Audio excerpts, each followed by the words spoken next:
Osho Association of Triprani Ringhor Mumbai Annual General Body Meeting Khlailaika Koktisolo Agartala NSRCC Conference Hall Aro Tongkha Committee ni Convener Choyon Debnath no Khobui Juda Adongrok আমি doctor Pranab পাল। আজকে wushu association of ত্রিপুরার আজকে নবনির্বাচিত committee গঠন করা হয়েছে। 7 সদস্যের এই কমিটি ত্রিপুরা স্পোর্টস কাউন্সিল এবং ত্রিপুরা অলিম্পিক অ্যাসোসিয়েশনের দ্বারা অনুমোদিত।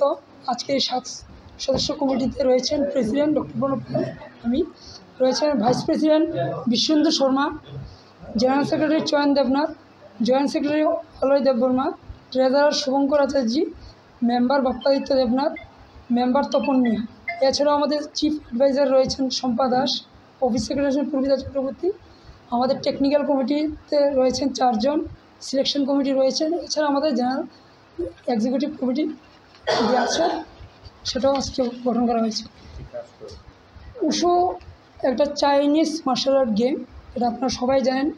বিগত দিনে এটা 4 বছরের জন্য এই কমিটিটা হয়েছে। বিগত দিনে দেখা গেছে যে রাজ্যের খেলোয়াড়দেরকে বিভিন্নভাবে প্রতারিত করা হয়েছে, যে ভালো খেলোয়াড়দেরকে টাকার বিনিময়ে বিভিন্ন জায়গায় পাঠানো হয়েছে। তো এই দুর্নীতিমুক্ত যে একটা অ্যাসোসিয়েশন ছিল সেটাকে রুখতে একটা নবনির্বাচিত একটা কমিটি গঠন করা হয়েছে এবং আগামী দিনে রাজ্যের খেলোয়াড়ের স্বার্থে এই কমিটি কাজ করবে। কীভাবে উশুকে রাজ্য স্তরে ত্রিপুরার নামটাকে আরও আলোকিত করা যায়, ত্রিপুরা থেকে কীভাবে আরও এগিয়ে নিয়ে যায়, ত্রিপুরার খেলোয়াড়দেরকে কীভাবে আরও সাহায্য করা যায়, সেই ব্যাপারে এই অ্যাসোসিয়েশন সর্বতভাবে সাহায্য করবে। তো আগামী দিনেও এই অ্যাসোসিয়েশনের একটাই মুখ্য উদ্দেশ্য থাকবে, কীভাবে খেলোয়াড়দের শ্রীবৃদ্ধি করা যায়, ভালো খেলোয়াড়দেরকে গ্রামীণ স্তর থেকে জেলা স্তরে, জেলা স্তর থেকে রাজ্য স্তরে, তারপর রাজ্য স্তর থেকে আমাদের ন্যাশনাল স্তরে কীভাবে পৌঁছানো যায়। এর মাধ্যমে আমাদের ত্রিপুরার নামগুলিও উজ্জ্বল হবে, এই আশা রাখছি।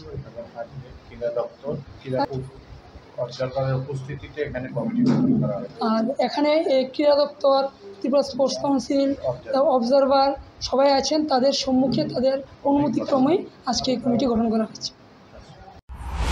Bureau report খম্পই।